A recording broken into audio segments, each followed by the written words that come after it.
کہیں باہر نہیں جاتے اور کبھی کبھی ریسٹورنٹ جانے کا دل چاہتا ہے مکمل پردے میں، تو بھائی کہتے ہیں دوستوں کے ساتھ جانا حرام ہے۔ دوست سے مراد جو خواتین لڑکیاں دوست ہوتی ہیں، ایسا نہیں ہے میرے بھائی، یہ بھائی کو تھوڑا سمجھائیں کہ جب خواتین پردہ کر رہی ہیں تو پردے میں تو ان کو جانے دو یار۔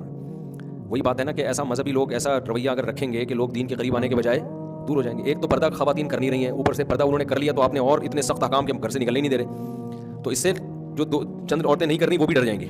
اور دوسرا، جب پردے کے ساتھ عورتیں ریسٹورنٹ میں جائیں گی تو یہ پردہ بھی تو پروموٹ ہو رہا ہے کہ نہیں ہو رہا؟ وہاں بہت سی عورتیں بال کھول کے بیٹھی ہوئی ہوتی ہیں، وہ دیکھیں گی بھائی یہ پردے کے ساتھ بھی آ رہی ہیں، کھا رہی ہیں، گپ شپ لگا رہی ہیں، جا رہی ہیں، تو یہ سب کچھ پردے کے ساتھ یہ سارے کام ہو سکتے ہیں۔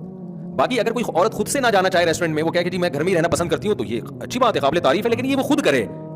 سمجھ میں آ رہی ہے بات؟ آپ اس پہ اس معاملے میں سختی نہ کریں۔ تو اگر وہ کیونکہ جائز تو ہے نا جانا، بھائی جو چاہ رہا ہے کہ میں اشراق کے 2 نفل پڑھ لوں تو پڑھ لے نا، منع کون کر رہا ہے؟ لیکن آپ گن پوائنٹ پہ پڑھا سکتے ہو کہ تمہیں پڑھنی پڑے گی، یہ زیادتی ہو جائے گی۔ تو اب اگر وہ ریسٹورنٹ میں پردے کے ساتھ جانا چاہ رہی ہیں یا تفریحی مقامات پہ جانا چاہ رہی ہیں تو جانے دو بھائی ان کو یار، پردے کے ساتھ جا رہی ہے۔